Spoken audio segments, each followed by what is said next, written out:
गोविंद हरे मुरारे, हे नाथ नारायण वासुदेवा, श्री कृष्ण गोविंद हरे मुरारे, हे नाथ नारायण वासुदेवा, हे नाथ नारायण वासुदेवा, हे नाथ नारायण वासुदेवा, हे नाथ नारायण वासुदेवा, हे नाथ नारायण वासुदेवा, श्री कृष्ण गोविंद हरे मुरारे, हे नाथ नारायण वासुदेवा, श्री कृष्ण गोविंद हरे मुरारे, हे नाथ नारायण वासुदेवा। नारद जी ने ज्ञान और वैराग्य को जगाने के लिए बहुत प्रयास किया। वेद सुना के, वेदांत सुना के, उपनिषद सुना के क्या करते हैं, उठते हैं, जवाही लेते हैं और फिर से सो जाते हैं। जैसे आप लोग करते हो ना, कभी कभी हम भी करते हैं। रात में महाराज 2 बजे सो और 4-5 बजे उठा दिया जाए तो क्या होता है? यही तो होता है। कुछ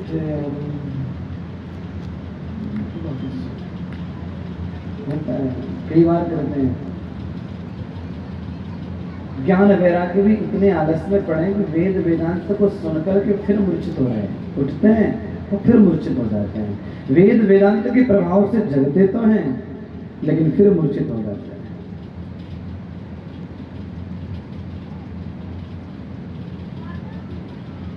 नारद जी ने जितना पुरुषार्थ किया था सब कुछ कर लिया। जितना जानते थे, जितना ज्ञान था, सारा प्रयास किया, पर ज्ञान और वैराग्य की मूर्छा दूर नहीं हुई। और भक्ति महारानी का ये दुख है कि ज्ञान और वैराग्य की मूर्छा दूर हो जाए। तब देवर्षि नारद जी ने भगवान को याद किया। तब आकाशवाणी हुई, हे देवर्षि नारद, शुभ कर्म करो। सत्कर्म करने से ज्ञान वैराग्य की मूर्छा दूर हो जाएगी, भक्ति का कष्ट मिट जाएगा। नारद जी पूछने लगे, सत्कर्म क्या होता है? आकाशवाणी ने कहा, ये मैं नहीं बताऊंगी, ये तो संत महापुरुष बताएंगे। कितना बढ़िया संकेत है। अगर सत्कर्म आकाशवाणी कहती और वो सत्कर्म माना जाता तो वो आकाशवाणी को सुनने के लिए भी तो योग्यता चाहिए, और वो योग्यता सबके भीतर नहीं होती है। पर हाँ, अगर संत को खोजने की इच्छा हो, संत से मिलने की इच्छा हो, तो भारतवर्ष एक ऐसा देश है जहां कभी किसी संत का अभाव नहीं हुआ है। यहाँ हमेशा एक ना एक संत रहे हैं।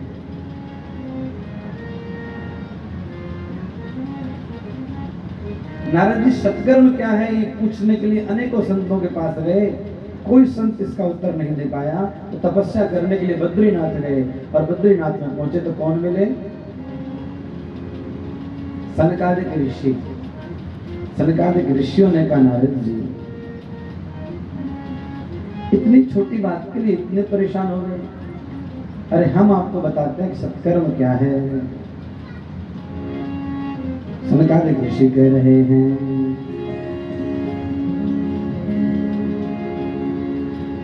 कि मां चिंता करो देवर्षे,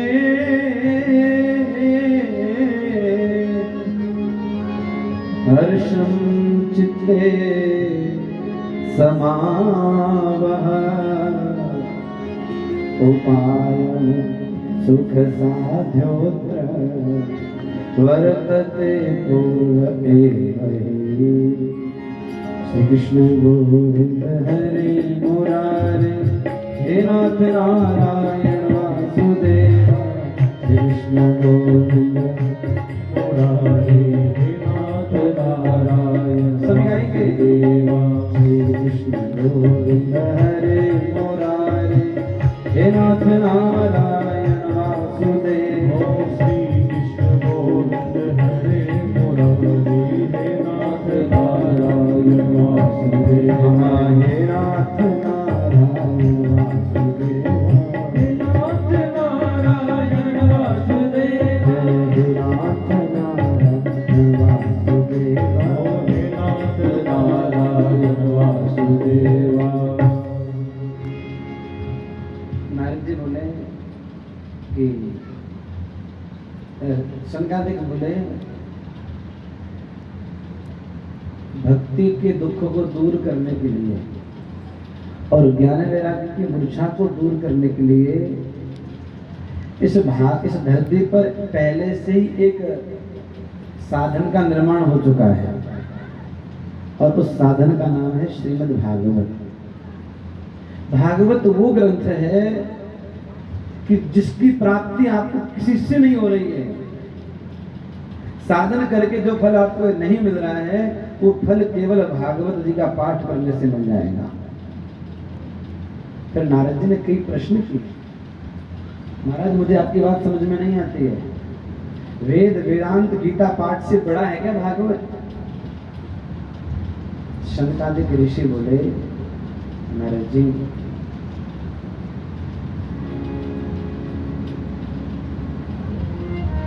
भागवत वेद और वेदांत से ही निकला हुआ है, पृथक नहीं है, अलग नहीं है, वही है। लेकिन सबसे बढ़िया बात यह है कि जैसे दूध में से घी निकलता है, दूध में से ही घी निकलता है, पर फिर भी घी की कीमत और स्वाद अलग होता है। डॉक्टर ने आपसे कहा कि सुनो, घी के साथ में ये दवाई लेनी है, आप दूध में घोल के पी लो तो बात बन जाएगी क्या? नहीं बनेगी। तो क्या करना पड़ेगा? अब एक गाय बीमार हो गई, गाय के बीमार हो जाने पर किसी ने कहा भाई क्या करें? डॉक्टर ने कहा कि मैं चूर्ण बना के दे रहा हूं, उस चूर्ण को गाय के घी में मिला करके गाय को खिला दिया। उसने चूर्ण लिया और सोचता रहा कि कितना घी लूं, क्या लूं। उसके मन में आया अरे गाय तो दूध देती है, एक समय का दूध मैं नहीं दूंगा, छोड़ दूंगा और उसमें घी होता ही है, तो केवल चूर्ण चटा दिया महाराज, वो घी तो अंदर है ही। तो मैं आपसे पूछूं, गाय की तबीयत ठीक हो जाएगी क्या? बोलिए ना, कभी नहीं। इसी प्रकार से सनकादि कहते नारद जी वेद और वेदांत, भागवत वेद और वेदांत से ही निकला है, लेकिन फिर भी वेद और वेदांत को सुनने का अपना फल है और भागवत को सुनने का अपना फल है। नारद जी प्रसन्न हो गए और नारद जी बड़े भाव से प्रणाम करते हुए कह रहे हैं,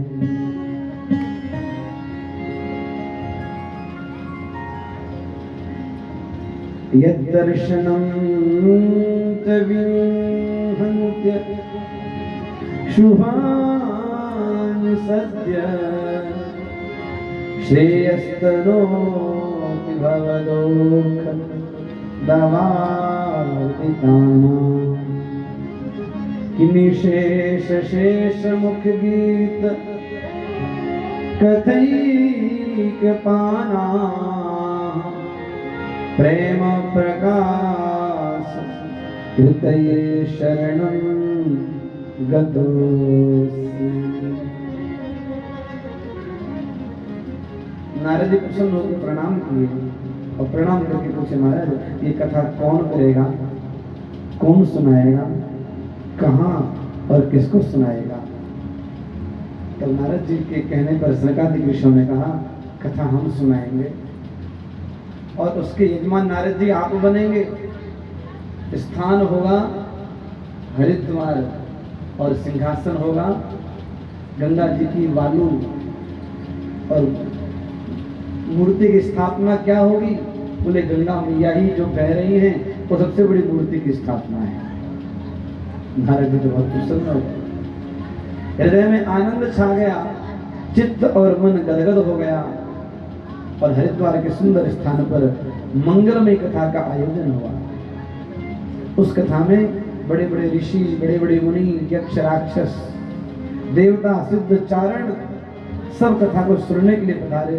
वेद, पुराण, उपनिषद, सरोवर, नदियां, तीर्थ सब कथा सुनने के लिए आए हैं। और जैसी कथा प्रारंभ हुई और सनकादिक ऋषि बड़े भाव से बोल पड़े। सदा सेव्या सदा सेव्या श्रीमद्भागवती कथा यस्य श्रवणमात्रेण हरिश्चित्तं समाश्रये।